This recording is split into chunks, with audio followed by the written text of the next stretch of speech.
Do a quick sound check on there too, make sure it sounds good.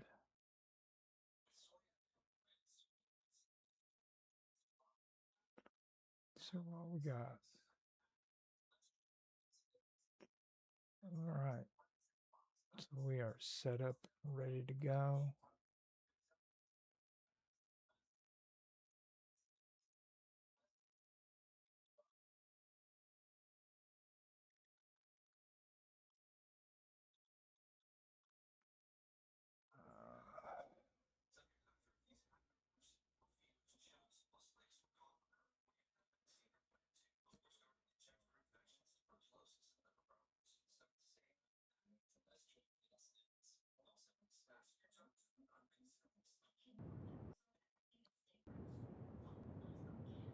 Let me see.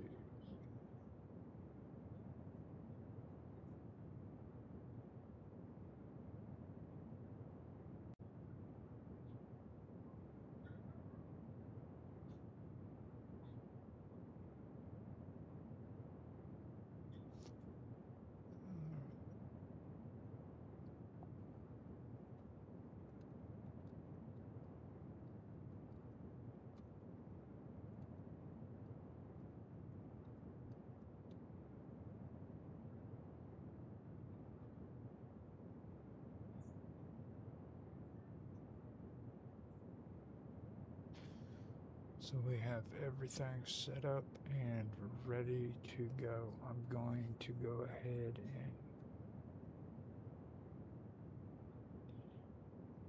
give them a call.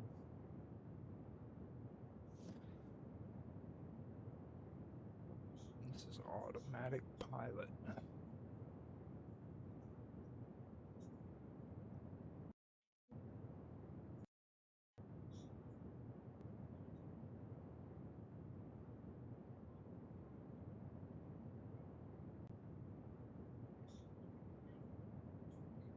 Hello. I wanted to let you know I got everything set up and ready to go. So whenever the top of the hours started, we should be ready to go and set up.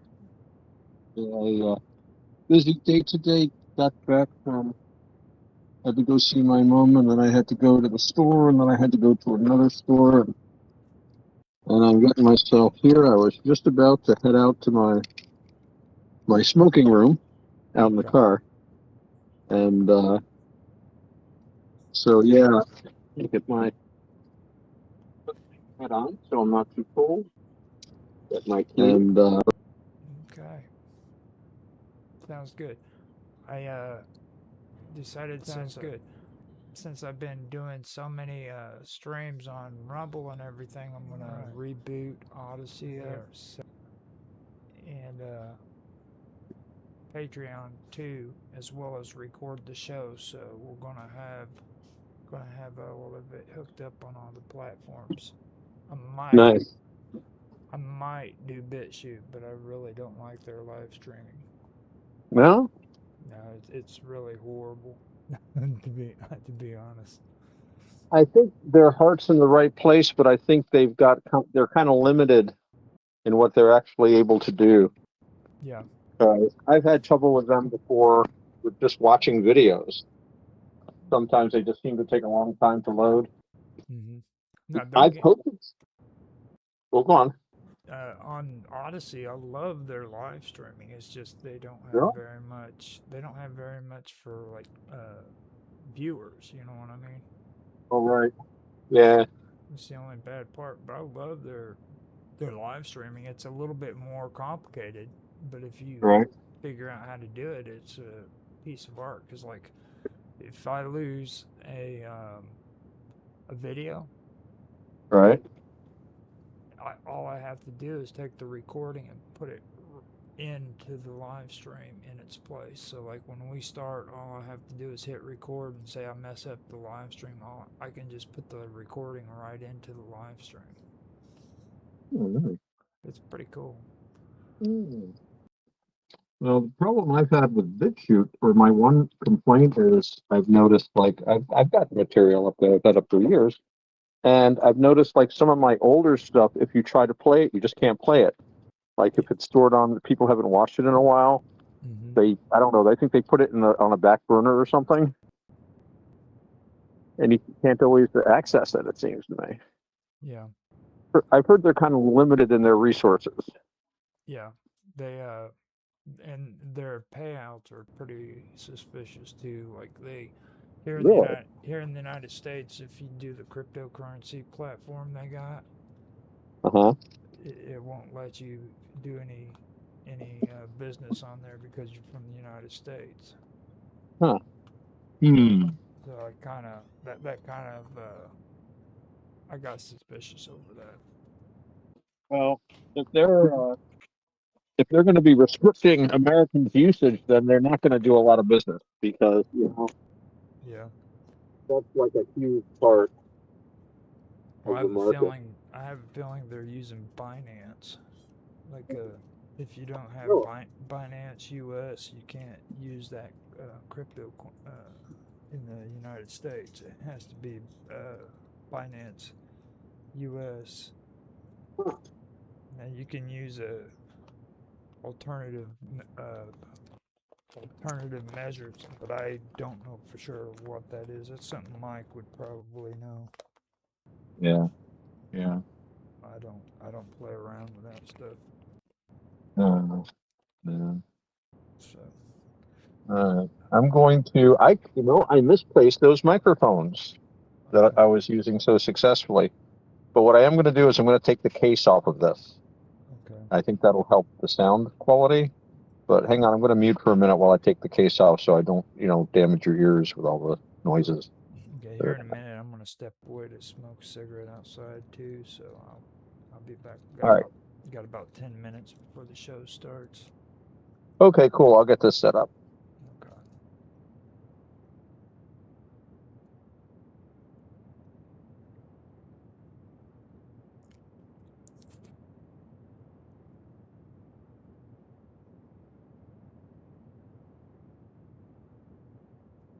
Okay, does that sound any different, Roger? Yeah, it sounds different. Does it sound better? Yeah, it's kind of. It's not as loud as what it was, but it sounds crisper. Okay. You know, Oh, we'll go with it. being honest, I mean, whenever you talk, I like that. Some of the videos we've done where it kind of sounds like radio-ish. You know what I mean? Like, and Yeah, that does work. Yeah, that can work sometimes. Yeah, I guess no sound effect is wrong, I guess, at the end of the day.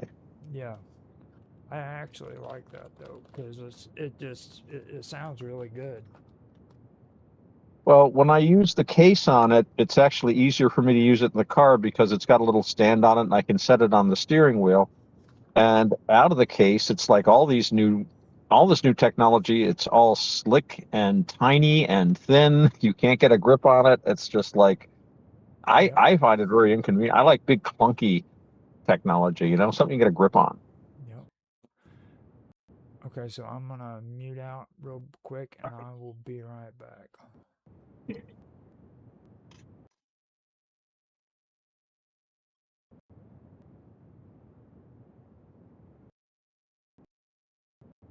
Mhm.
almost completely refueled with helium-3. Of all Mark 23 design.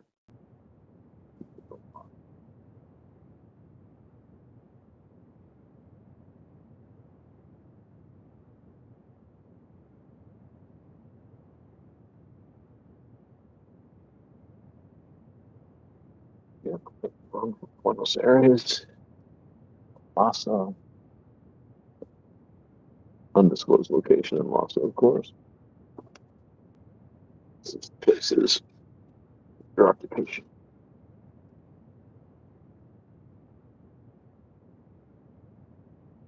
And from there to Shambhala International. So people can debark and transfer over to a flight to Jakarta. Otherwise, we go on to New Swabia, Antarctica.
So it looks like we finished refueling with helium-3. Had a pleasant flight from Buenos Aires to a secret undisclosed airfield in Lhasa. And our flight will be to Shambhala International Airport next once we get clearance from the tower. Once we arrive at Shambhala, those who are going on to Agartha can debark there. Otherwise, they can remain on the saucer, and our next stop will be New Swabia. I am ready. You want me to do the countdown? Sure. Okay, so here we go. 3, 2, 1, now. Good afternoon, everyone. Evening or morning, as the case may be. Welcome aboard Clandestine International Airlines, Flight 17, on our usual flight to Shambhala International Airport at an undisclosed location in the Himalayan mountains. We have had a pleasant flight from Buenos Aires to our secret base near Lhasa. We just left the secret Lhasa airport on our way, as I said, to Shambhala. There, those who wish to do so can debark and continue onward to Agartha. So looks like pretty clear cruising ahead. Weather radar is looking nice, so I'm going to turn off the seatbelt light. So feel free to get up, stretch, visit our lounge on the upper deck if you'd like. And the smoking lamp is lit, so smoke them if you've got them. And I'm going to turn on the automatic pilot. Hello, everyone. And of course, we're here with our co-pilot and electronics warfare officer, Roger Hanson. Roger, how are you today? I am doing fine. Today I was able to get everything set up so that we are live streaming on Odyssey as well as on Patreon and YouTube. On Odyssey. Very nice. Very nice. Well, hello to anyone that might be watching us on any of those platforms. If you like what you hear, please give us a thumbs up or the equivalent. Subscribe, of course, and leave a comment. For example, tell me how to pronounce the word Himalayan, or is it Himalayan? I am always ready to be corrected on this. And of course, any suggestions for future shows, or hey, just say hello. We'd love to hear comments, don't we, Roger? Oh yeah, we do.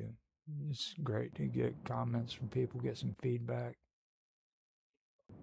Sometimes it's just an emoji, but that's really cool. Yeah. I like I emoji. found out they have an entire language for emojis now. Really? Yep. Never knew that before. Huh. Well, they're sort of a language. I always thought of them as a way to kind of augment what we can type when we're just texting and stuff.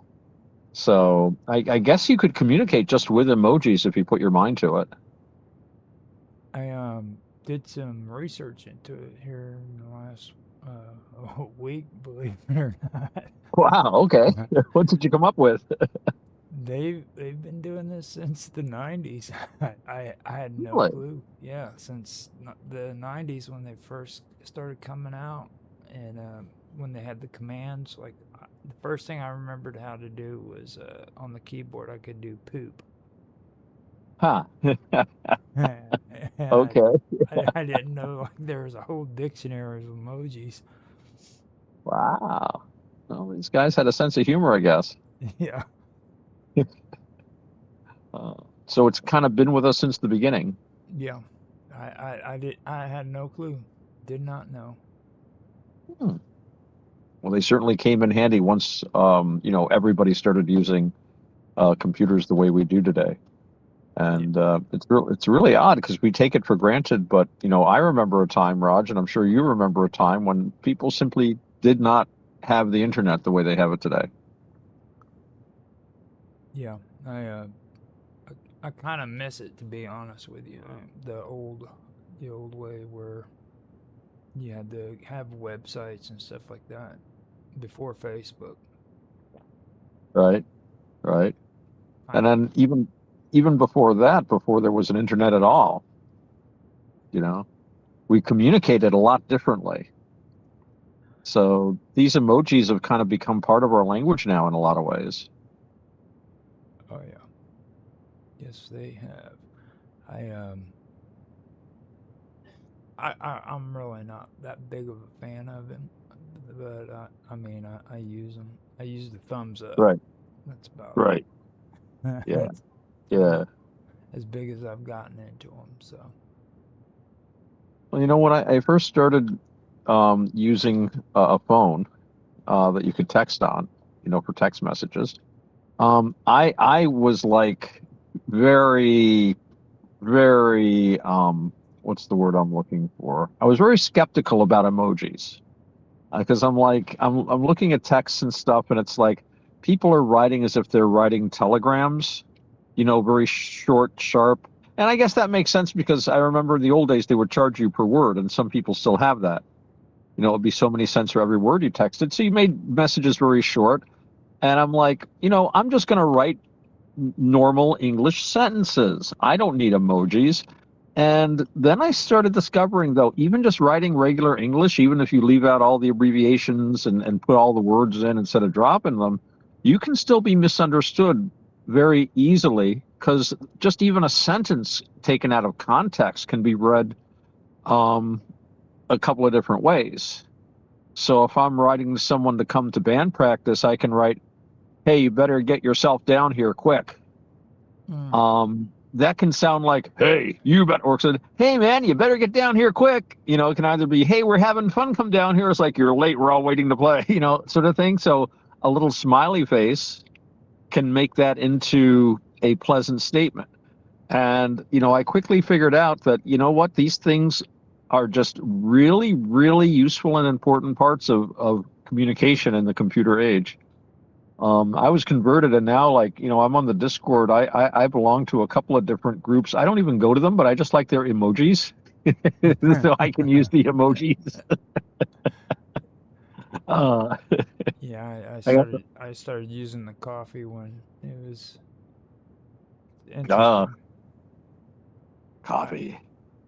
I mean, I'm not a big fan of emojis, but when I seen the coffee when I had to use it, so Yeah, yeah, yeah. There's times when you just have to. you just And, have to. coffee is very compelling. I'm sure it is written somewhere in the Book of Sanka that you must use the coffee emoji. Well, This is a sign. not that I've heard yet, but I've been keeping track of it. The coffee or the Book of Maxwell Oh, right, and right. what was it, the Gospel of Sanka, or no, the Gospel of Folgers is what it is. Folgers, that was it. Yeah, yeah. Those Sanka people are just base heretics, I guess. Yeah, that's actually what they are. Um, they uh, they're heretics. oh. That So reminds me of the Church of the Subgenius had a thing. They mhm. probably still have it about within the church. There was like another group um, that was what was it? What did they worshipped the sacred bleeding head of Arnold Palmer. Oh wow. And their ceremony was, and I was actually at a head launching ceremony once. They would call it launching the head, and what they had was they had this tiny little brass head that looked like Arnold Palmer, and it was off some kind of golf trophy or something that somebody had. And so it was just this tiny little head, and they would put it on a stage, and they'd take a golf club and they'd whack it and they'd shoot it out into the audience, which seemed a little dangerous to me. And whoever got it was the keeper of the sacred head for that year. And then the next year you'd bring it up and you'd do the relaunching. And they had this whole thing about, you know, this is the true faith, and don't be deceived by those who follow Lee Trevino, the Trevinoists. Oh, no, dark heresy is to be avoided. And a whole bunch of stuff about golf. That's why if you like see anything in the Church of the Subgenius, there's a lot about golfing and golf clubs. And yeah, so it's interesting because shortly after I was exposed to this material, I went into I don't know, I think it was like a restaurant or something, or some kind of a. I was out of town and I was traveling. I stopped. It was a deli or something, and this was back when they had video game machines. Hmm. You go in, I don't know if they still do, but they used to have whole video arcades when I was younger, and they'd have a couple of machines, and this was called Lee Trevino Golf. And I looked at the screen, and it's like, you know, horrible old pixely, you know, kind of. This must have been from the '90s or something. And there's like a Lee Trevino, and there's all these flames behind him. And that's all it is. Like, and all I could think of was like Trevinoists. They're in hell burning because they've turned their back on Arnold Palmer or something like that. But That, so that's that is good. um, See, that's quality stuff right there. You know. I'm sure they all drink the Arnold Palmer tea now that's out. You've probably seen that. Yeah. Well, from what I've learned about the Sanka thing is like that is those are Atlanteans who actually, Oh, yeah, the Sanka the the Sanka crew, they're Atlanteans, and the reason why they're called Sanka is because the island of Atlanta is Sanka. thank. That's terrible. Yeah, it is. It's like the worst That's pretty dad bad. joke. I remember that one. That's That's a dad joke from way back when. wow. That's a good one. That's a good one. So It's so awful. It's good. But it comes close to the Christmas shirts, the Christmas sweater thing. the Christmas sweater, Yeah.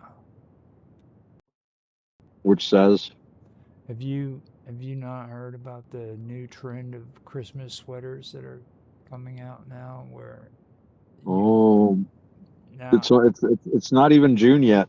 I'm yeah, not thinking about Christmas, but tell me more. like there's a trend now where you have to wear the ugliest Christmas sweater that you can find, like, and it's got to be decorated with a bunch of weird red and white stuff. So it's really horrible, and they're wearing them Huh. on Christmas Eve. I've seen a lot of horrible Christmas sweaters over the years. One could usually count on one's older female relatives to send you at least one. Yeah, When I was younger, horrible things with candy canes, red and white and green, and yeah, sometimes sparkles on them and stuff, or reindeer. And of course, you were expected to wear them at least once for a photo, before you like hopefully just hit it in the back of the drawer in the hopes that everybody else would forget about it. yep. But are these like extra ugly? I mean, do they have like the Grinch on them or something? No, you pretty much described them to a T. No, That I'm glad that I'm glad they're not too bad. Tentacles on them or something. But now they do it oh, intentional though. It's like wow, it's intentional. Like they literally go out looking for ugly Christmas wow, tree sweaters. It, wow. Hmm. it's a nightmare. You We know. live in a culture of extremes. We really do. You could argue that this is a sort of a decadence, you know, where Hmm. people seek out the the unaesthetic, the unpleasant. Let's see how horrible we can make Christmas. I'm going to wear this eye-watering sweater and inflict myself. Let's just make society fall faster. We'll just wear this thing. Oh, well, we'll see how long it lasts. These fads are often very changeable. They're often very changeable. Uh, I guess it depends on their intentions. Oh, see, I was uh, going to start talking about Buddhism eventually. yeah. Or like memetics. uh, You know what I mean? It's that's the one thing. I forgot who it was that I was talking to about it, but like memetics was it goes all the way back to the Greeks, if I believe Oh uh, yeah, yeah. correctly. And I think that's really what, like, even like with the ugly Christmas sweaters and stuff like that, that kind of taps into it. And like I remember my nieces when they were teenagers, they were or just maybe just getting tweens, I guess you could call them. And Right. that whole thing where they said it's so random, you know, Hmm. Yeah. that they were always talking about being random. They don't do that no more, I hope, but Yeah, it's odd how some of those expressions, um, and random is kind of a weird one to use, mm-hmm. So but I don't know. I know this one character on YouTube is always going on. It's a nightmare. It's an absolute nightmare. It's a nightmare. And yeah, it's just oops. weird. And, yeah, but then, well, he does it. Then afterwards, like, oh, that wasn't so bad. That wasn't so bad. The first time I heard, oh my goodness, this poor guy's having a meltdown. Now it's just an expression. Everything's a nightmare. Everything's a nightmare suddenly to him. So, uh, uh, but the way we communicate has changed a lot because of our computers, really, and the way so much of our communication now is over the internet, um, the interwebs, I guess, the World Wide Web, to be more exact.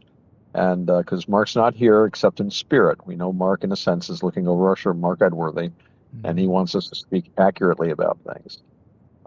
So yes, the World Wide Web is the way a lot of us communicate, and sometimes we'll do the majority. I'll spend more time talking to people or texting them online than I do with people, in the real world. So it's funny because you start when you talk to people in real life, you start talking almost like you're on the internet sometimes. I mean, I've even had people say LOL to me in speech. And, one of the things they used to tell me is, don't talk as if you're online. Internet speak, leet or whatever, internet speak is not for like normal conversation with people. But you spend Mhm. so much time typing out LOL that I've actually heard people say, like in conversation, LOL.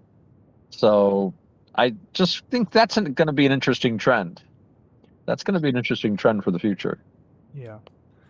I know. Well, like spam, the word spam. Yeah. That's an interesting one because it was around before the internet even. Oh, yeah. You know, and it's well, you had spam the meat, which everybody knows about. But then, like, I remember when they used to call mail, like advertisements that they would bombard you with in your mailbox, that you'd call it spam. You Huh. know, at least I I, never called that spam. I always called that junk mail well, junk or mail just too. Yeah. junk. Yeah. Yeah. Hadn't I, yeah, I never really heard of spam as that. I mean, I knew it as the canned meat. Hmm. But I didn't actually, but these things change a lot regionally too. You just travel a couple hundred miles and people have a whole different set of slang words, for the same stuff. Or like phone So, calls too. When well, today they got those flat phones, and I just found yeah. out recently they tag it with potential spam calls. Yeah, spam calls are scary. Hmm. Some of them are really bad. When they've been using LLMs, AI. I read an article not long ago. A guy was talking about, he was writing about these spam calls, and he was saying he got one, and he got a call, and a voice that sounded like his wife said, "Honey, this is your wife. Our son has had an accident. We're at the hospital. They won't take our insurance. Can you please send me $500 right away?" And it looked like it came from his wife's number, and the message sounded like, so he said, well, where are you? And it's like, just send me the money right away. I just need it right away. Our son needs it, getting stressed. Like, well, listen, you sound like my wife, but I'm going to call you back. And it's like, Yeah. but no, just send me the money. Just send me the, and then, calls his wife's like, I didn't call. Kid's right here. What? And Hmm. so the AI even had a voice that sounded like his wife. And it was one of those things where anytime you get presented with something like that, there's a lot of holes there in that story. But if you're panicked enough, you're going to ignore the holes. You're just going to say, okay, here's the money. You wouldn't stop to say, wait a minute, my wife wouldn't talk to me that way. A.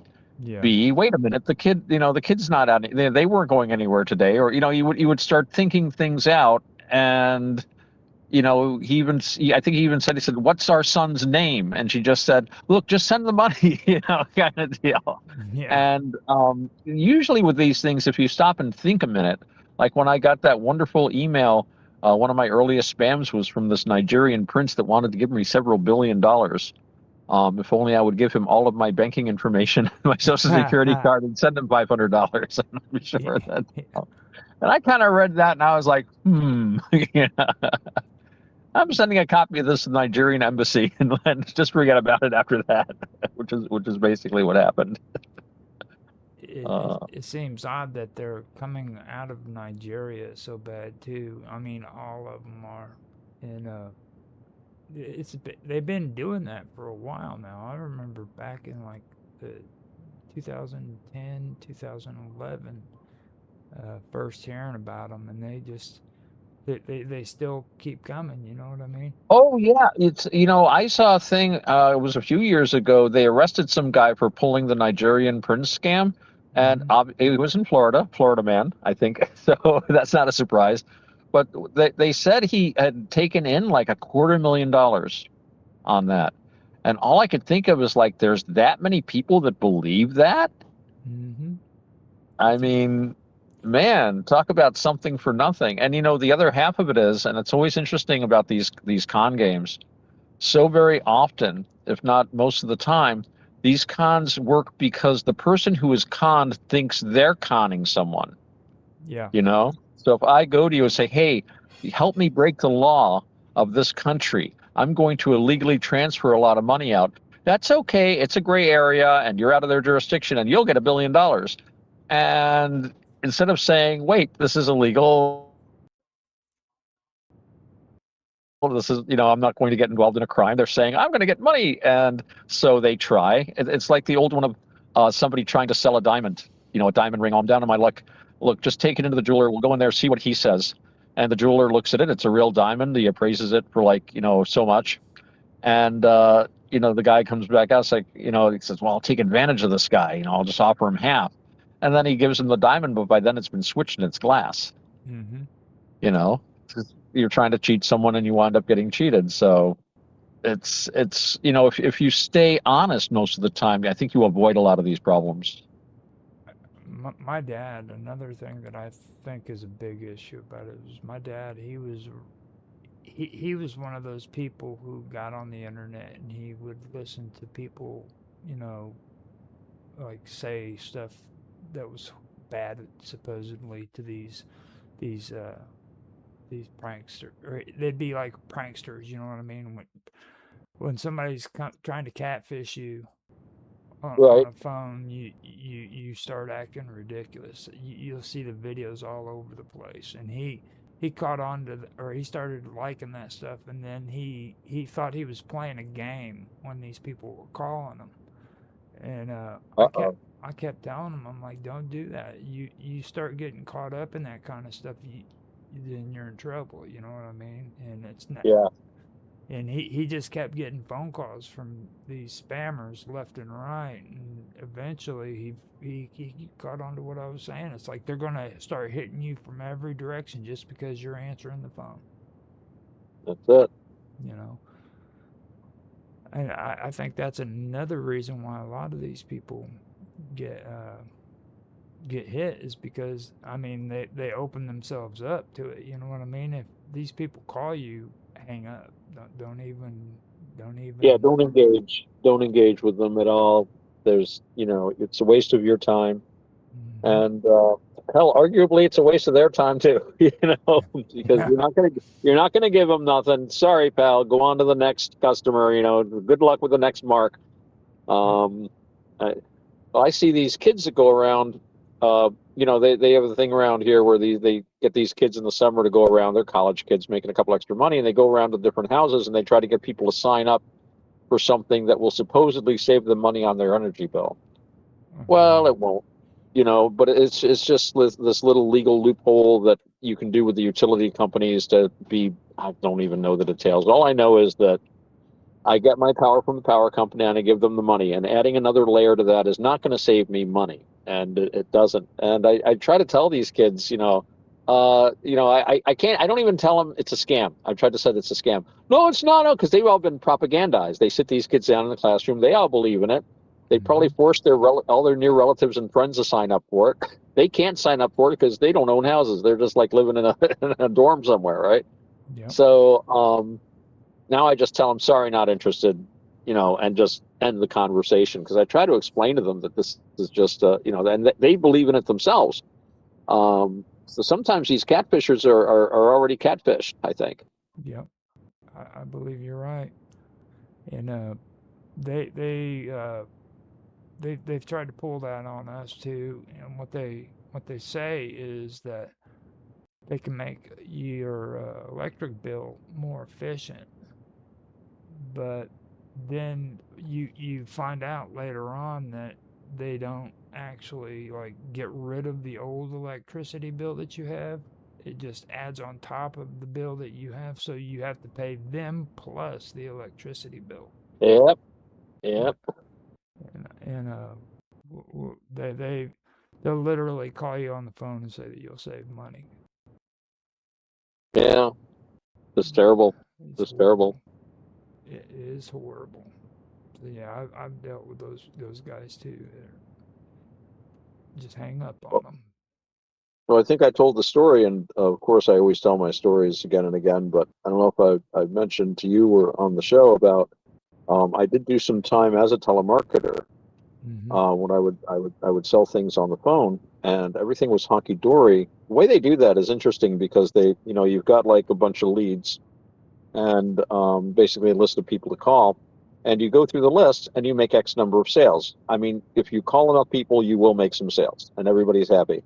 Well, you still have that list, so you go through it again and you try to squeeze every sale you can out of the list until you meet whatever quotas that they've got, that the telemarketers have promised to the people that they're selling this for. And I think I told you I was involved in one of these places, and everything was going fine until we got down to like we were having trouble generating sales. So they were encouraging us to tell lies. And I said, I can't tell. I said, well, no, you know, basically they would hem and haw, but there, for example, the guy I would sit next to, he was making sales left, right, and sideways because he would just lie to people, and they'd even get complaints later. And I remember if after they made the sale, the person complained or even returned it or even got a refund because they were paid solely on the number of sales. And these are all bean counter decisions. And I'm sure that the company that signed this contract with them figured that we're going to get X number of sales and X number of returns from those sales. So the feelings of the people involved were not taken into account. But when they started pressuring me to tell lies, I quit that job. And I just did not feel I could do that. And when I was handing in my ID and stuff with the security people in the building, I said, no, I'm not. I resigned from there. And they were like, why? We always liked you coming in. What was wrong? And I said, and I hadn't thought of it, but I just said, well, you know, they wanted me to lie. And I think that was really injuring my soul. And I didn't know how, you know, people don't always react well when you start talking about the soul. But that was the only way I could think of to say it. And it's like, yeah, they're paying me money, but it hurts me inside, and I can feel it, you know, to deliberately tell lies to people like that. And yeah, I walked away from that job. It was an interesting 4 weeks, but of which 2 were training weeks, which was pretty good because they paid me to just sit around and be trained, which is I'm happy to do.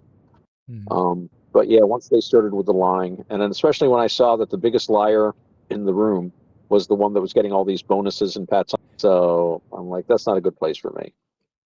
I've tried it twice, maybe 3 times actually. Oh wow. Maybe. And I just, yeah, I was the same way. I couldn't handle it. Plus the whole the script. You know, they'll sit you down in front of or in a booth, and they'll have a script sitting in front of you, and they want you to follow that script, and all you gotta have to do is listen or read that script, and you'll quickly catch on. You know what I mean? Yeah.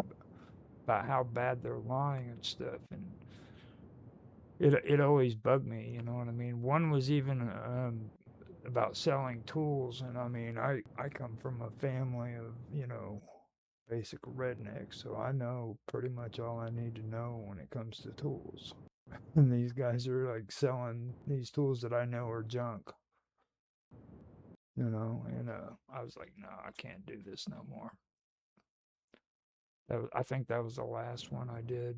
Oh, sorry, I dropped out there for a second. Oh, it's fine. I was. Well, you know tools, you understand tools. Well, I not as. Yeah, I good. dropped out briefly, but I don't think I lost much. Okay. Yeah, I don't. I'm not like an expert at it, but at least I know how it works. You know, the workings behind it all. And they were having us call people up and try to solicit, you know, sales for these tools and stuff, but it just after a while it didn't work out that great. So we may be having some issues. Are you still there? Yeah. The call was dropped.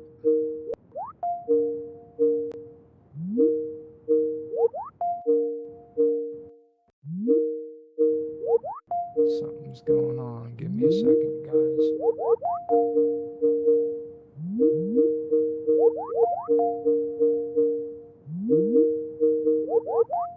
He's calling me.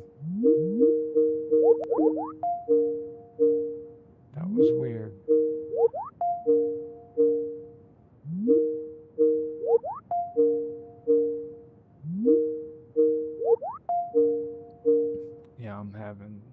some slowdowns real quick.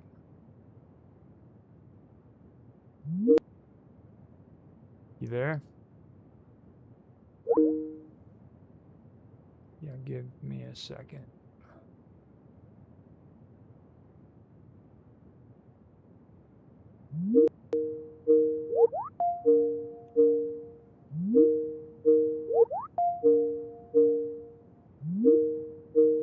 There we go. Had to hold on for a quick second. You there? You there?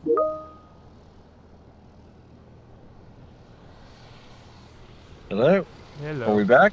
Yeah, we are back. I don't know what the deal was there. The call dropped and everything, but we're back on. So nothing got messed up with the stream or nothing. It was just the call dropped on Teams. Oh, okay, groovy. So we're still flying high at 32,000 feet here on Flight 17 of Clandestine International Airlines. Welcome back, everyone. Sorry about that, but we had a little bit of a interference there. It might have been could have been a reptilian saucer, perhaps trying to interfere with our communications. But Roger, the electronics warfare officer, as well as co-pilot, was manfully able to employ countermeasures. So we are back. We are back. Sorry about that, everyone. So yeah, that is interesting that that should happen right then. Yeah. We were talking about telemarketing and doing things that people trying to get us to do things that we shouldn't do, and say things we shouldn't say, and our discomfort with that, and that makes me think of intention. I talk about intention a lot on here, don't I, Roger? Yes, you do. I do. I came across something very interesting about intention, and that is that intention is really how you have to judge your karma or karma. And in fact, karma is intention. That's one of its definitions. Intention is karma. Karma is intention. And no actual physical action is in itself morally right or wrong. According to Buddhism, it is your intention about the action. So if you're making some phone call to someone and you intend to tell them the truth about something, and you make a mistake and tell them a mistruth, a lie, you didn't intend to do that, so there's no fault to you. But if you know that you're telling this person this, and you have the intention of selling them something that they probably don't want, even though you might say the same thing, that makes everything very different. Very different. And I think part of it too is having the awareness of what you're doing, because we do a lot of things absent-mindedly. And you're talking about looking at that script, Raj, that they gave you to read, and talking about how when you read it, you could understand what they were trying to do. But I would wager that a lot of your coworkers didn't even get past. They would just read the script and not even think about what they were doing. Yeah, most of them didn't even care. They didn't even have a care in the world. It's just read the script, and then this comes through, and at the end of the day, they, clock out or whatever, and then you get your paycheck at the end of the week.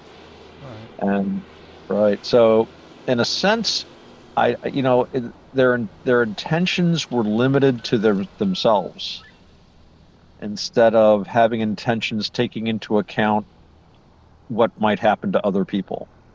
Right. So that's kind of an interesting way that we can be enslaved, I think, by the system. Well, it kind of goes back to what you were talking about with desires and cravings and stuff. You know what I mean? It just when people start forgetting what the difference is between their wants and their needs, they start doing things that they wouldn't necessarily do in when they were younger, maybe. Yeah.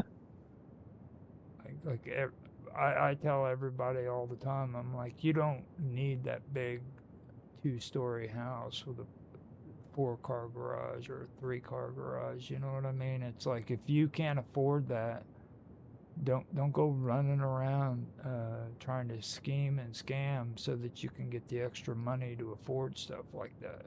I mean, Right.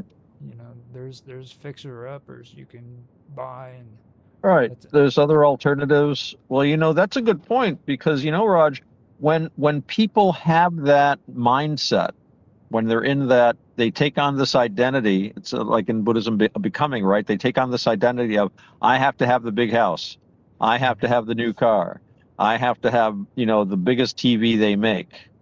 And then if that's your basis, then yeah, you're going to start scheming and doing things because you're not no longer giving those moral decisions priority.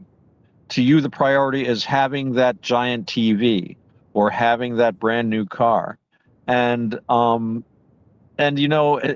amount of in Buddhism they say dukkha, stress that goes with that. When you were talking about that, I was remembering these people I used to work with years ago. They were a couple, and they got married. And to be fair, they were both had been previously married, so they each had kids. So when they got together, they had like 4 kids between them, and then they had a kid themselves. So they did have 5 children. That is expensive. That's very expensive. But they basically had 2 houses. They each had a house. They rented one out, but both houses were mortgaged to the hilt. They had a new car every 3 years, whether they needed one or not. He was always coming in. He just got the biggest plasma screen TV. They had to get new snowmobiles, new stuff. Everything had to be new, new, new, new. And this guy worked every hour he could get, and he was applying for a state job where basically doing the same job for the state would give him a 30% raise and much better retirement bennies. And he was going to night school so that he could get hired for this. His wife was doing the same. They both worked like 2 jobs each, and they were exhausted all the time. And it was just so that they could have this appearance of having more money than they actually had. And they would have been a lot happier just keeping their cars longer, paying off their mortgage, making do with the 18-inch TV. You don't have to get the 23-inch or whatever. I remember it was when plasma screens. That's how long ago this was. You had to get the brand new plasma screen was out, giant wall-sized TV. And I don't know. It just seemed. I mean, they thought it would make them happy, but I never saw them happy. Yeah. I know exactly what you mean, and it just when you look at that mentality, and I hear people say, well, I remember back in the day, when they used to have keeping up with the Joneses kind of thing, Yeah. like it was back then. But then I like today, merchandise has gotten so much cheaper that you see the same mentality, but on the flip side, it's like everybody's getting on YouTube or eBay, and everybody's getting on Amazon, and they're buying all this stuff, and it's the same thing, but they're doing it in a different direction. You know what I mean? Right. Yeah. So It's like consumerism gone wild. Yeah, it's crazy. Then Well, it's desires and cravings, like you were saying. I was telling my brother about that because he got to the point where he was actually going onto eBay to get food from Walmart. Oh wow, sounds like V. Yeah, and I told him, I'm like, look, man, you don't need to do that. You can just, because he has a hard time walking around. You know what I mean? He's got Right. weight.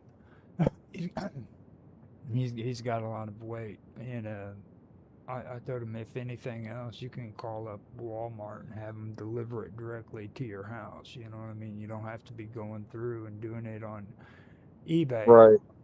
Right. And he was so used to going on eBay and buying all this stuff that he thought that he had to go through eBay to do it. And I'm like, no, man, you don't need to do all that stuff. And besides that, you need to go to the store and get it yourself anyhow. So Yeah, I prefer to do my own shopping, to tell you the truth. Mm-hmm. I mean, I can see if he has trouble because of his weight, but on the other hand, maybe going to the store might more often might help him with the weight. Yep, exactly. Get him out, make him do exercise and stuff like that, and Yeah. get get what he needs at the same time. So it's stuff like that, and I mean it's not just him. It's there's a lot of people out there that are doing that kind of stuff. I call it the softer, easier way. Yeah. Well, Yeah. I think when they introduced these, I mean, I've talked about this before. Every problem we have is really a solution to a previous problem. So, food security is a big part of that. For most of human history, most people have been very close to starvation. Hmm. All it would take would be one bad harvest, one enemy tribe coming through and stealing all your food, which they would do. You remember the movie The Seven Samurai, where the bandits would come and take almost all the food every year Hmm. from the village. So starvation was a really big thing. We engineered techniques. Richard Nixon was actually one of the people behind this. The idea was to create always have food for Americans. He saw the riots going on in the Soviet Union at the time when they had wheat shortages. We even sent the Soviet Union wheat at one time in order to keep their government stabilized, because even though they were the evil empire we were fighting, we figured it was better to have their relatively stable government in power than who knows what kind of maniacs might take over with all those nuclear weapons, right? Hmm. So, yeah, so food security was a big thing. So Nixon, as I recall, invested heavily in corn. He worked a lot with the Archer Daniel Midlands Group. You might have heard of that. No. Um, ADM, Supermarket to the World, Uh, uh, major food agribusiness company in the United States. They were. I could go on about Archer Daniel Midlands and Nixon for quite a while. I'm not going to. But anyway, so here in the States, we have a case where instead of the poorest people being almost starved, the poorest people are really overweight a lot of the time. And because the food security is like the worst kind of food, the cheapest food you can buy are like Little Debbie snack cakes, hmm. starchy stuff, carbohydrates, sugar, soda pop, which is just sugar and water. And you could just buy a 5 pound bag of sugar and eat that every week. It would be a lot cheaper, and you would get as much. So, no one in this country is in danger of being really hungry as such. I mean, I'm sure some are, but compared to most of history, where you would have people just starving, not that long ago, really, 19th century, the potato famine in Ireland, where people simply starved to death and died to death from starvation. Friends of mine that have lived in Southeast Asian countries, you can see it there to this day. So we've got this system where it's not so much you're starved of food, but you're starved of nutrients. You're starved of the good things that the wealthier can afford, the balanced meals and stuff like that. And it's not really necessary because it wouldn't take much. And I think we've made strides because more and more people are aware.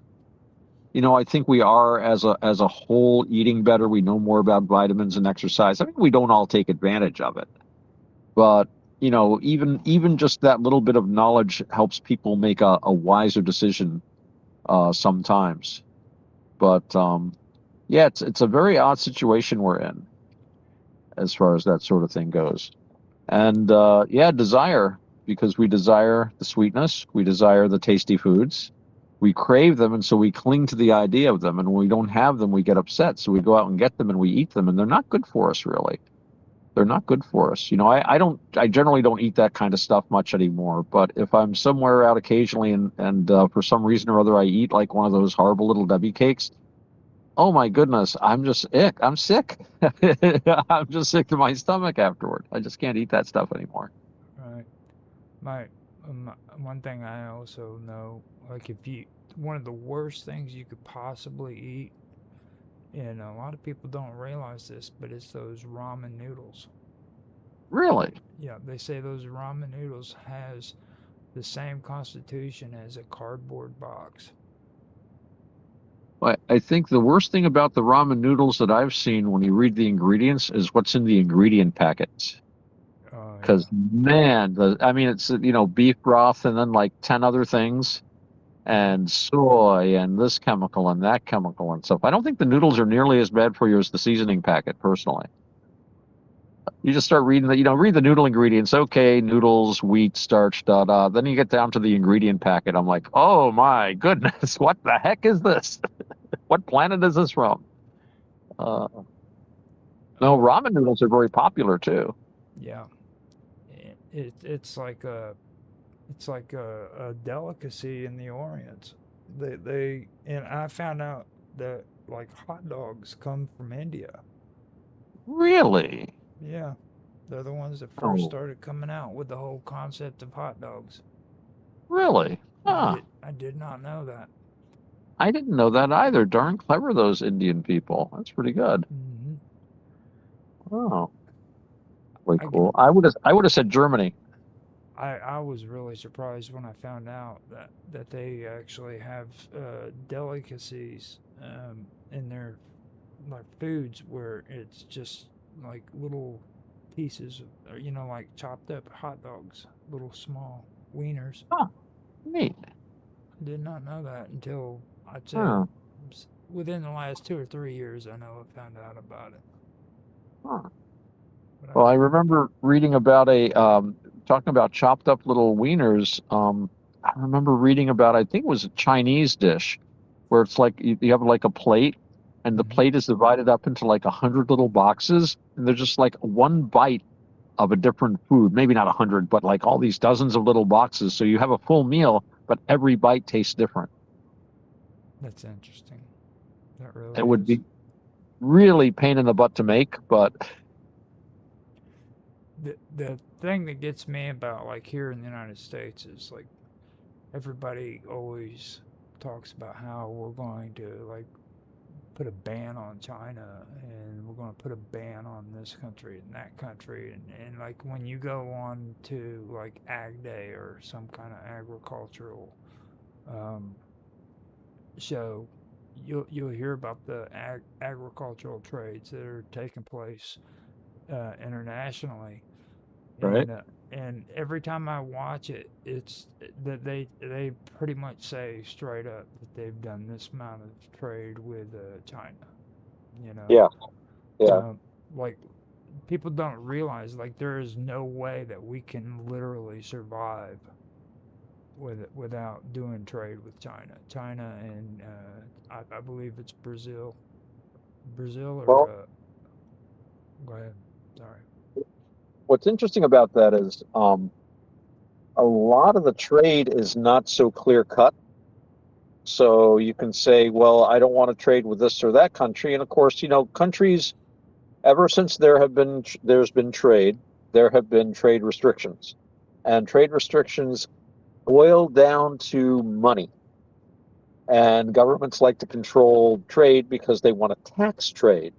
And merchants inside of one kingdom might not want foreign merchants coming in and undercutting them and this and that. So governments have always gotten involved in trade. But when you say, well, we need to trade with Brazil or not trade with Brazil or China or, the Netherlands or whatever country you want to say, um, that doesn't mean you're not going to be buying their products because they trade to other countries and other countries trade with them. It's not just one country you're trading with, you're trading also with all the different countries they trade with, and they trade, and many of these countries also trade with you. It's really kind of an interconnected web. In fact, it reminds me of the Buddhist concept of dependent origination, Hmm. which we've talked about before. And that's always been a very interesting concept. I can't pronounce it well. Paticca Samuppada. Um, and it's what's interesting, and this is kind of an illustration of that because I know when you look at like Orthodox Buddhism, talking about this, it's usually, and you know this, Roger, we've talked about this before. They come up with these links, and each thing is linked to another thing. Ignorance is linked to this, and passion and desire and clinging and so forth. But it's really not a linear process. I think that was just something people came up with in an attempt to understand this, because it's really the most difficult thing I don't really think you can understand it intellectually. It is so complicated. But basically, everything is dependent upon everything else. You know, nothing arises in and of itself. And we have to create an artificial separation, right, between things, so that we can say this tree and that car and this person and that person. But, you know, as I've said before, one of my favorite things to say was, like, you know, you are just as dependent on the existence of the sun as you are on the existence of your heart beating. They're just, just got a little text there, excuse me. Yeah, so everything is dependent, and you know, when the Buddha said, this arises, that arises, right? This ceases, that ceases. But again, it's not just a one-on-one thing. You could say, well, you're here because of your ancestors, you know, but it's a lot more than that. You're here also because of every other single person that interacted with your ancestors, and every single element that goes in. You're here because a star exploded a long time ago, and enough heavy metals were thrown out to coalesce into planets that would have the building blocks to make life. You're here because of what was the people that built the hospital you were born in, or the house you were born in.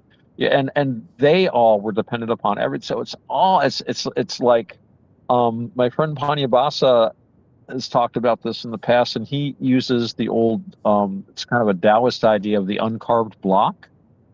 If you know about the uncarved block, and he talks about an uncarved block of stone, and inside that stone block, there are an infinite number, or nearly infinite number, of different statues, and they're all there in the block.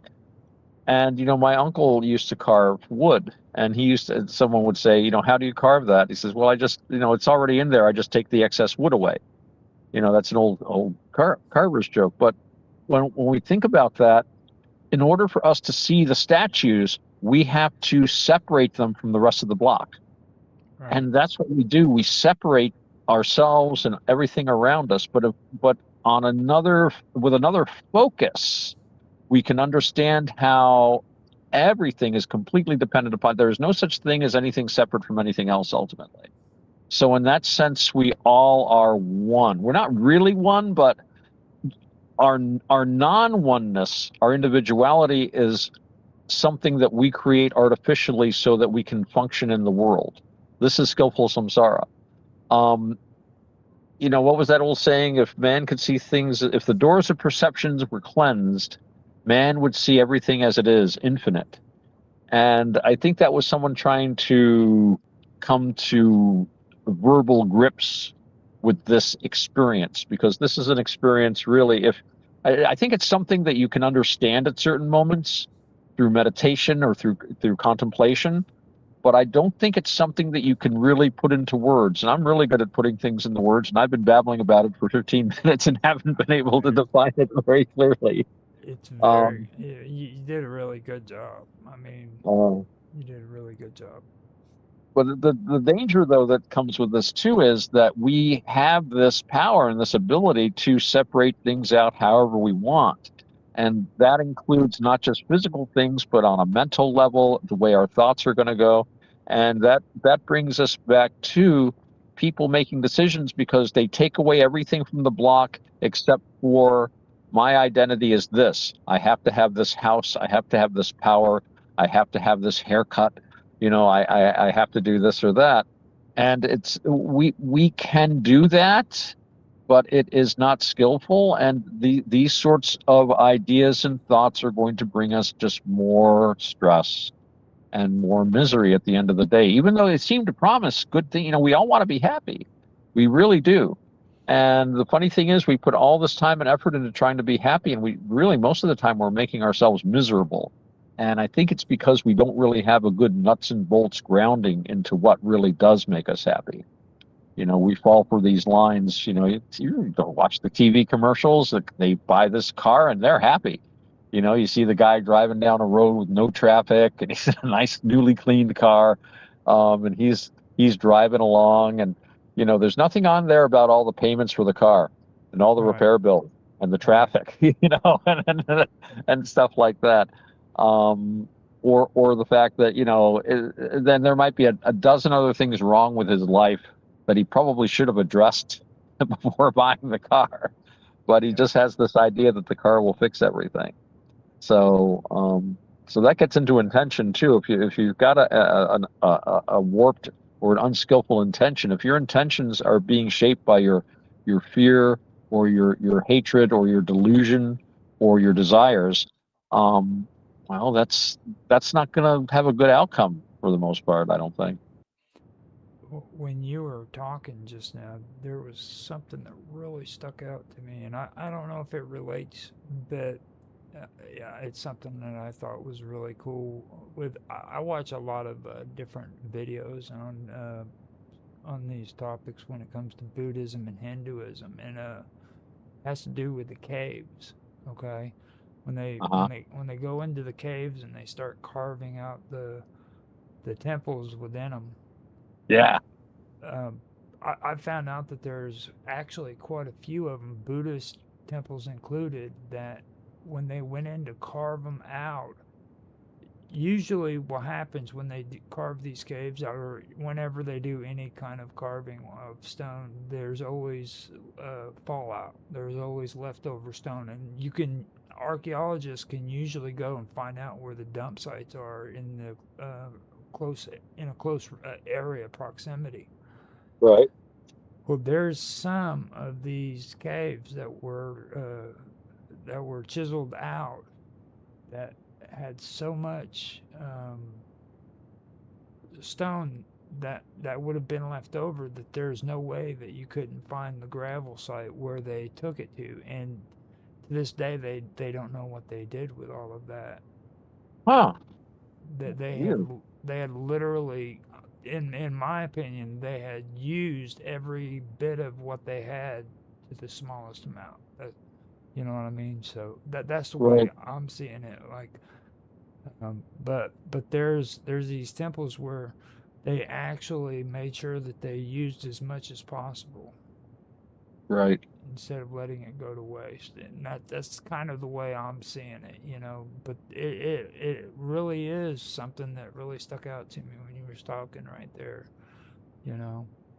Yeah, that's some of those cave temples are amazing. I've never been there, but I've seen pictures and plans and stuff. Um, yeah, I think that when people did things back then, it was not like the way we do things. And people would take their time and they would think very carefully about doing stuff. And yeah, I don't think they would waste anything. Especially since back then, you didn't have power equipment. So it wasn't immediately the idea was, oh, get a bulldozer. It was like, what can we do with this? Sort of thing. Mm-hmm. And I'm reminded when I saw this television show that Alan Watts did back in the 1950s. He did this short-lived television series where he talked about spiritual topics and stuff. And he had a piece of hand embroidery, and that had been done in a traditional culture, might have been Japan. And he said, he's showing the front of it. He says, now look at this. This is something you won't see today. And he turns it around, and the back is done as perfectly as the front. And he says, you will not see that done today because people simply don't take the time to make the back as good as the front. I mean, if you've seen any piece of sewing work like that, the back is usually, that's where there's all kinds of, gobbledygook and things and threads crossing around. Basically, no one's going to see it, so you don't worry about that. You just make the front look good. And you have some very beautiful pieces that way. But Mm-hmm. so people had a different feeling for time, a different attitude about it. and they were just there doing the job. So yeah, you've got all that stone. They don't just instantly necessarily dump it or move it away. It wasn't easy for them, and why would they waste it? But another thing though that does occur to me about that is these temples were excavated a very long time ago. So to be fair, there has been a lot of time for that rock to be moved and used for other things. But yeah, I think there would be a minimum amount of waste compared to us. There's also the thought, I think we don't know what these places looked like before they started carving. So I also wonder if some of them are like started off as natural caves. So maybe they had less to remove than we think. And then there's the thought, maybe some of these natural caves, there might be a secret door somewhere. And maybe the caves continue down under the mountains until they come to Agartha or even Shambhala. Yeah. That would be awesome. That's where that emergency exit goes that we found the last time we were at Shambhala International Airport. It comes out in the cave temple. Well, I know that when I check out like the videos that I've been watching, it really does amaze me how much that they have like didn't let any of the stone go to waste. You know what I mean? And I mean I've even checked out like Petra and seen how they did Petra. Oh yeah, that was amazing, that place. I've seen pictures. Again, never been there, but wow, I'd love to visit it sometime.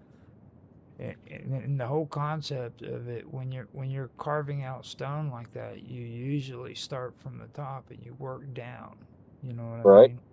Right. And the debris usually falls.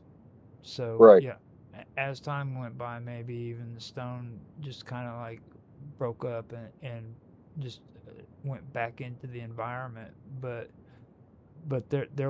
I mean, you look at these caves, man, they're huge. You know what I mean? And the temples within them are just so amazingly huge. It's just it makes you really stop and think. You know, like these are some really really good craftsmen, and they were just Buddhist and Hindu monks. That was it. And we're very fortunate that these places survived. But that's pretty durable, building something into the side of a mountain out of solid rock. And when you think about the tools they had access to, no jackhammers, no pneumatic drills, no explosives. I think the biggest tech thing they had was they sometimes could heat rock and then like pour vinegar on it or something to make cracks. But they certainly didn't have blasting powder or anything like that. So this is all hand drilled, hand chopped. I remember I saw an interesting image somewhere in India, I believe, of a road that went through this huge boulder. And they said this guy had single-handedly, all by himself, had chopped a gap in this boulder because his wife had been sick and he couldn't get her out of the village down to a hospital in time because the boulder was in the way. They couldn't make a road down through there. So his wife died, and in remembrance of her, and so that this wouldn't happen to anyone else, he just did this as the rest of his life. He just like kept hammering at this thing, and there is a road through it to this day.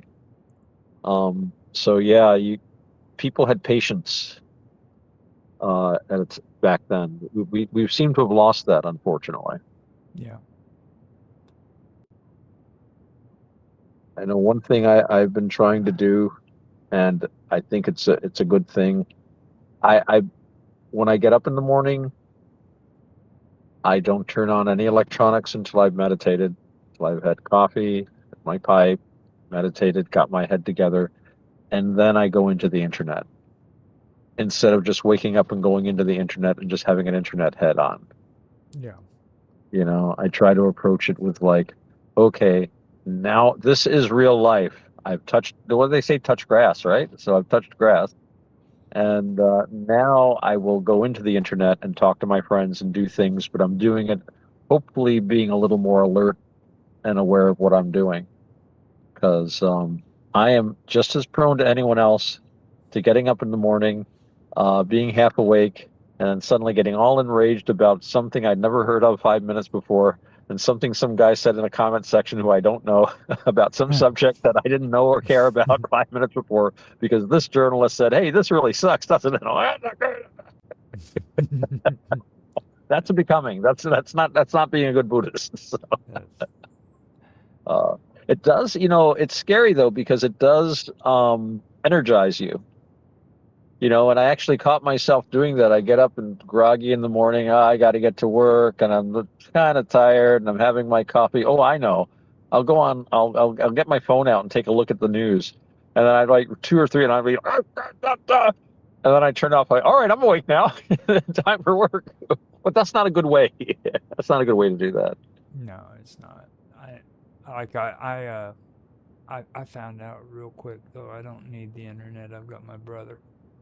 That man can Uh, drive me nuts, and he does it automatically in the morning, and I have to say, Robert, I need to go and I need to sit out back, because I'll go out to the back porch in the mornings when I first wake up to clear my head. For some reason, nature helps me, and when I'm in the backyard, I get to see all the squirrels and all of the cats and all of the, groundhogs and stuff like that. So, kind of helps me out, gets me centered. that's a good program. And you were talking before about meditating Mhm. with the tree Oh and yeah. the acorns. I go out in my backyard and I scatter bird seed all over the ground. I don't believe in bird feeders, because then the big birds can bully the little birds. But when you spread it out over the ground, everybody has access to the bird feed. The squirrels come out, and the birds come out, and the cats come out to play with the birds and the squirrels. But it reminds you of what's going on. And I saw some mourning doves yesterday, Oh which is wow. interesting. Yeah, and one perched on what's left of the roof on my back room there. He's kind of looking around. Maybe they'll make a nest. I think he or she was looking for a nesting area, maybe. So, but yeah, it reminds you of the real world and Yeah. what's really important. And that's the world we were born into. That's the world we're made for. That's the world we really need to concentrate on. Right. Fun though the internet is, here we are. We're having a good time on it and everything, but we have to balance. We have to balance. I Uh, got to see two blue jays get into a fight. It started at my back door, and it went around the house up next to the front door, and then they both shot back to the backyard and was sitting by a tree flying around trying to attack one another. oh wow. I did not know blue jays were that aggressive towards one another like that. Oh, it's springtime and they're staking out territories. That's in Buddhism we would say that's a Dhamma lesson. You're sitting back there and you're seeing all the Dhamma explained to you. That's exactly because there you go. They both are craving, right, to have that territory. They're Mm-hmm. clinging to the idea, and so that desire is driving them to violence. Um, yeah, they're just it's the struggle. They're hungry. They want this. They're trying to feed on things. They're trying to fight off predators. They're trying to be predators sometimes. I Mm-hmm. was at a friend of mine's house once, and we were standing, and he has a big backyard, all very clear, and it's surrounded by trees. And he said, "Hey, look, those birds are fighting." And it was two cardinals, and they were like fighting and tussling, and then finally one flew off into the trees, and the other one chased it, fought with him some more there. Then he came back right to the center of the yard and perched on this little bird feeder he had in the middle of the yard. He just sit there and he just looked in every direction. Went, "Bah!" He made a little call in each direction to say, "This is my territory." It was just so obvious what he was saying. I mean, I know we can't talk directly to birds, but we can understand other creatures on this planet, because we share so many of those territorial. We've got that whole, we're mammals, so we have this mammalian territorial imperative. mine versus thine, meum and tuum, as we used to say. Yeah, territoriality. And there you go. That's just nationalism writ small, Yeah. is all it is, really. Yeah. And when you've got, and then we get into the problem of balancing, because of course you need territory, because we're not the uncarved block. We have to make these distinctions.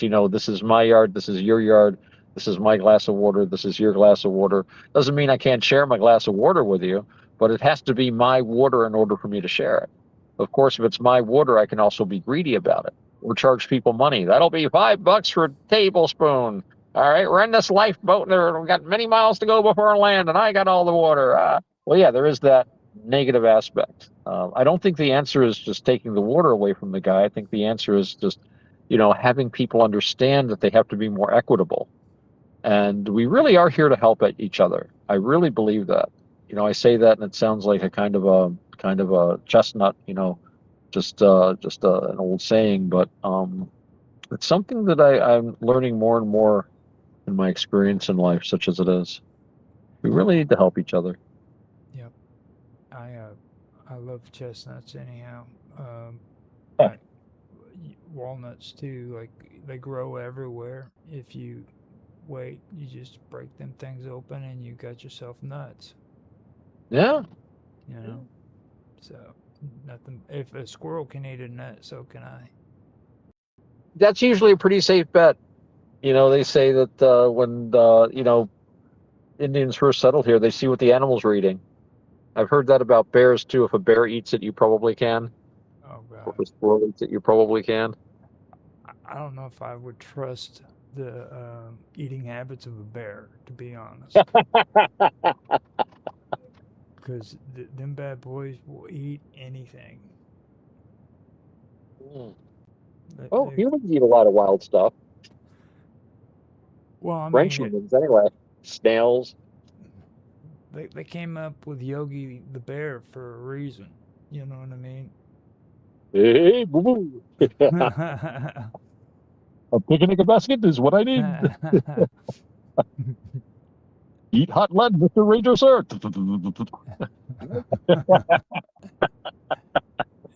Everybody loved Yogi. He was great. Yogi and Boo Boo. Yep. Boo Boo Bear. Yeah, yeah.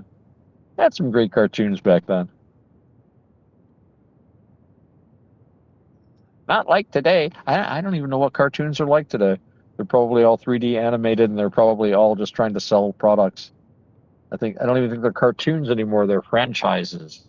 Yeah, like the Cartoon Network, I believe they had that and now I haven't even watched. I don't even think kids watch cartoons anymore, to be honest with you.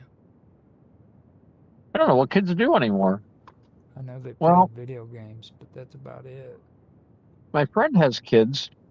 Um, well, they do like. I'm thinking of it now. There was a cartoon that I think they like to watch called Paw Patrol, which Hmm. is like about little animals and stuff. But it seems tied in with a bunch of toys. That's what gets me. It's like the cartoons are just advertisements for like the toys and the games and the books and the video games and stuff that go with them. Hmm. You know, I mean, Bugs Bunny was never trying to sell Bugs Bunny dolls. That's the thing. So, but I guess as long as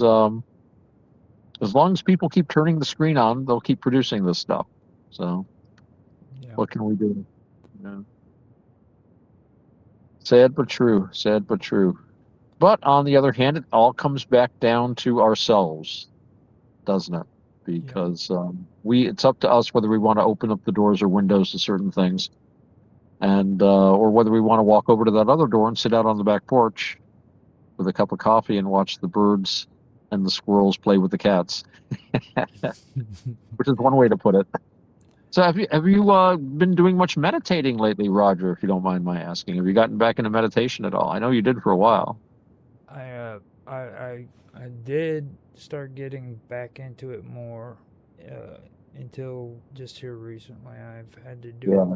a lot of stuff concerning my dad passing away. So I've been And I have been trying to get structured more to doing it, but like cleaning the house, getting things organized, and Yeah. going through my dad's stuff. It's like it brings back a lot of past stuff. You know what I mean? And it's very Yeah. interesting because like with my mom when she passed away, that was a lot more emotional. But Uh-huh. this stuff with my dad is more like well, a memory that I have, for example, is like he has these binders, and a long time he ever since I could remember, he always wrote down like every job that he ever had with a reference. You know what I mean? And Huh. he had it in these binders, and I mean, I remember the first time I ever seen one. He had one when I was like had jobs from the time I was maybe 3 years old up until I was 13. Just every Wow. single job he's ever had. And then I was going through his stuff, and I came across his binder, and there was every job he's had Wow. since we lived in Kansas City, and there was a no, actually Arizona. Back when Wow. back when me and him were in Arizona, he had every job, and it just made me think of that. You know what I mean? And then I actually had an issue with my sister. She didn't understand what it meant to guys when it comes to their dad's wallet. Yeah, Ah, yeah. yeah. How could she know? You know what I mean? And it's like, dude, I want that wallet. And she's like getting all upset about it. I'm like, look, dude, that's my dad's wallet. It And is. she finally caught on to it, but it took a little while. She did it didn't click in her head, you know what I mean? Just little things like that. Well, when you've got something like those binders you described, and that's really wonderful because I imagine when you open it up and you look and you see the job, it helps you to remember Hmm. and make a connection with your own memory there that you might not have had. Right. It's that's the weird part about it. It's just and like I said, it's just things about my dad. You know what I mean? That have, that I never even thought about. Like every job that he had with us there with him. I could remember it. Yeah. Just it's interesting. It's a lot different. It's a different kind of morning when it comes to my dad compared to my mom. You know, it's Yeah. it's interesting. Well, there's also the fact that, your mom and dad passed away so close to each other. Yeah. And, you know, when your mom passed on, not only was it, it's like it's like a punch of the solar plexus, a punch of the heart, you know. You also were worried about your dad because his health wasn't that great at the time. Um, and you just got, and of course it's mom. Mom is very different from dad. Mom is Hmm. always different from dad. But then you were already down there in that despair, and then boom, you're dead. I mean, how much lower could you go? It seems to me, I don't know. You're living through it, and I can't imagine, but um, it seems like sometimes when something really bad happens and then another bad thing happens, it's like, so what else is new? You're like Job in the Bible, that so much stuff gets loaded on you. So maybe that helped you. You already had dealt with that shock, so you have a little bit of shock absorber Yeah. built in. But now going through all that stuff, and we were talking about this before about how, to me, when I go through stuff like this, we all go through this. It's like these echoes of the person, and like you're Yeah. saying, you didn't even think of that.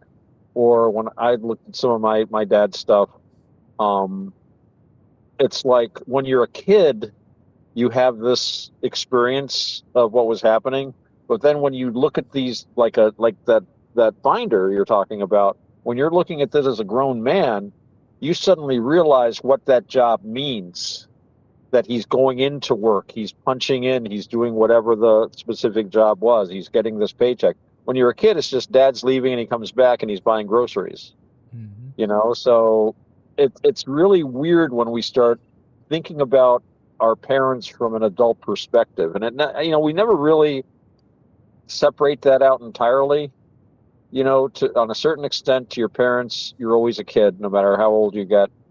And to a certain extent, your parents are always these over beings, even though you're a grown person yourself, and you might be, a grown man or woman in your 30s or 40s or something. You're still going to relate to your parents through that kind of lens. But there is that kind of realization that even though our parents are our parents, they were also still people like us who were struggling, doing their best, and trying to raise us. Yeah, I know. When I looked at all those papers too, the one thing that kept sticking in my head, and I mentioned it before, was my dad would have said, "Put that away." He wouldn't have wanted me to be looking at this stuff. You know what I mean? And here I Oh, was sorting through all of his stuff too, and that just like that echo, like you were talking about. I yeah. knew that this was a no. My dad would have had a fit. You know what I mean? uh, But but in a sense, you're dad now. In a yeah, certain sense, you've stepped into. You're now the in the head of the household, and you've mhm. got to go through this stuff. And on a certain level too, he knew it was there. You Yeah. know, he wasn't like burn all my stuff. I'm going. That'd be No, suspicious. Like don't read this. Just my, burn it. my dad probably would have said burn it. You might have if you asked them. Good thing he didn't. Well, it's like his bills, okay? Like my dad was methodical. Every bill he had was paid on time, no overdues, Wow. and he couldn't just keep 6 months of records like any ordinary person, or a year even, okay? Like Right. I was going through his bills, man, and he had bills stacked away in his cabinet, or his filing cabinets from 2005, man. Wow. Yeah, yeah, Goodness. and I mean he wanted to make sure every single money order he ever made, every single check he ever wrote out, every single everything was there. You know what I mean? I'm like, oh my gosh. So, and that's I mean that's just the way he was, and it just kind of reminded me of that. So, Well, that leaves a really interesting and fascinating record. I mean, for you, I don't know if you could publish it. I don't know if people would like no. line up to buy, but for you, just as a, even the bare bones of these documents, you can flesh in, you can build a skeleton around, you can build around the skeleton, and again, relating to what you experienced because you went through, you've known him you've known your dad all your life, so you've known the guy. That's how he said, yeah, I've known my dad for years. So it's also a really great way to have your back covered when you've got everything you've done. You go, huh? Yes, I did. I paid for that. Or nope, you sent me this. And I know there's been times when I wish I had done that. So kudos to your dad. That's really forward thinking. It's been an interesting thing because it brought back memories on just how much my dad was when it come to stuff like that. That was very important to him, and he was very secretive about his money. You know what I mean? Very He did private. Yeah, he did. You didn't go rummaging through his wallet.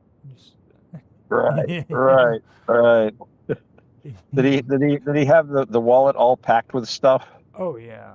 Oh Yeah, yeah. my dad had this. I was fascinated with my dad's wallet because had all these weird cards and business cards, and of course he had some money in there, but it was just like chock full of things. He used to carry around a photograph in his wallet of J.P. Morgan.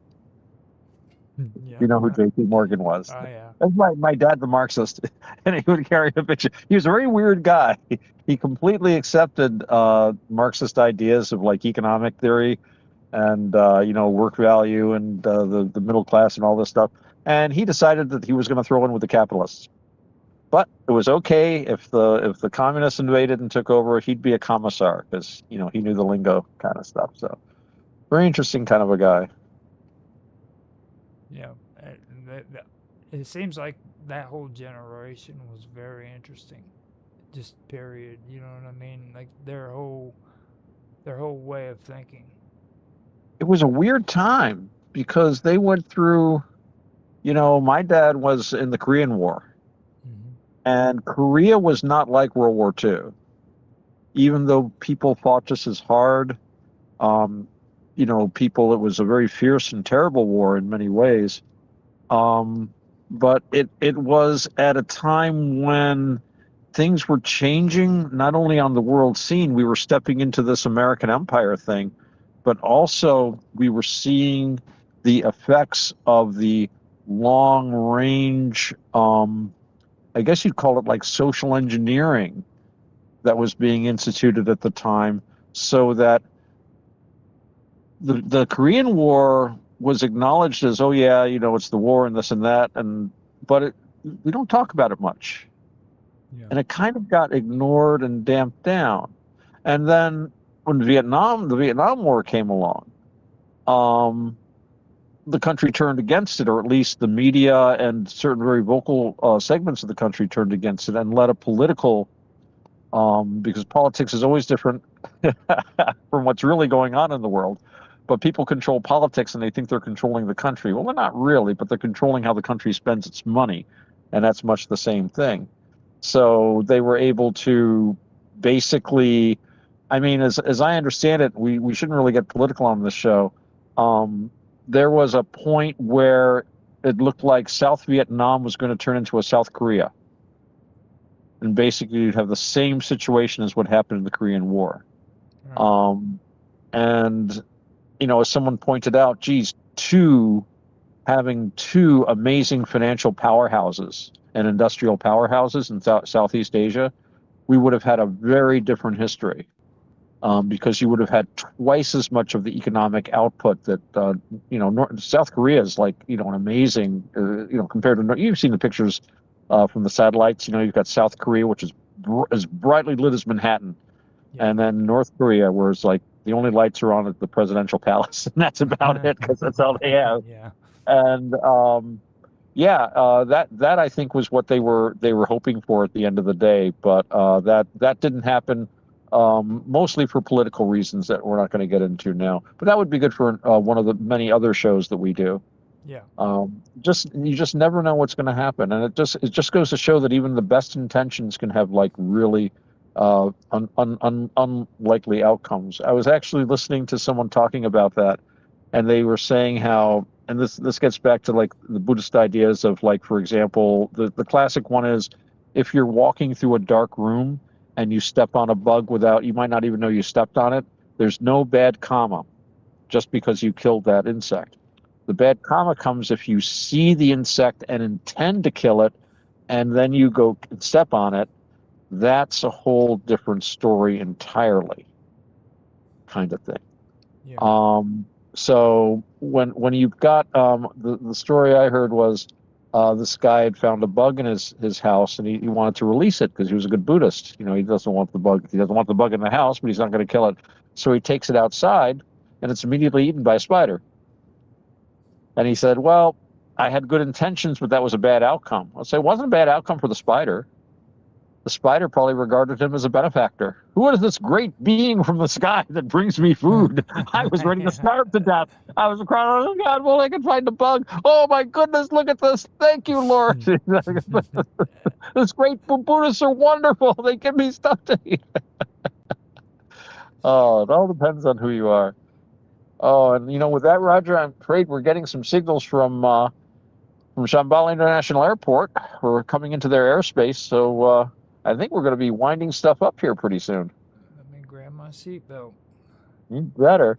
Before we go, would you like to give your socials so that anyone that wants to get in further touch with you can do so? Yeah, I guess you can contact me at on Element Matrix at Rogers Hangout. I'm also involved in the Infinite Imaginarium as well as the Quantum Gathering on the Elements Matrix. You can also find me on Discord at the Wonderful World of Weirdness. Besides that, I am streaming also on Rumble, Twitch, Kick, YouTube, and I am on Odyssey at Strange Stories, as well as Live with Roger Hansen, and as well have my own I have my own Patreon too, which is Roger Hansen. So you can check out all my stuff. Join as a member for free, and just go on in there. You can even check out the edited versions of this show on there as well. So, as well as other stuff. So that's all I got. You are the hardest working man on the internet, I gotta say. I hope people go and check out all those things. It was hard just saying that stuff. Yeah, I was gonna say, whoa. Well, I could be actually found in most of the places that you can find Roger. Certainly you can find me and Roger's Hangout on Teams. I'm on Minds.com as AutoX. I am also at the Element Matrix at the rooms that Roger mentioned, Infinite Imaginarium and Quantum Gathering. And yeah, otherwise Messenger Pigeon finds me, or you might run into me down at the store. You never know. All right, I am going to be turning on the seatbelt light. Please bring your seats to an upright position. The smoking lamp is unfortunately unlit. Stewards will be by to collect hash pipes, rolling papers, or any other paraphernalia. We're going to be making our final approach to Shambhala International Airport at an undisclosed location somewhere in the Himalayan or possibly the Himalayan mountains. Please comment if you know how to pronounce that properly. And those of you who can debark here to go further on to Agartha. Otherwise, if you're continuing on to New Swabia, which is our next stop, just remain in your seats. And until next time, thank you very much for flying Clandestine International Airlines.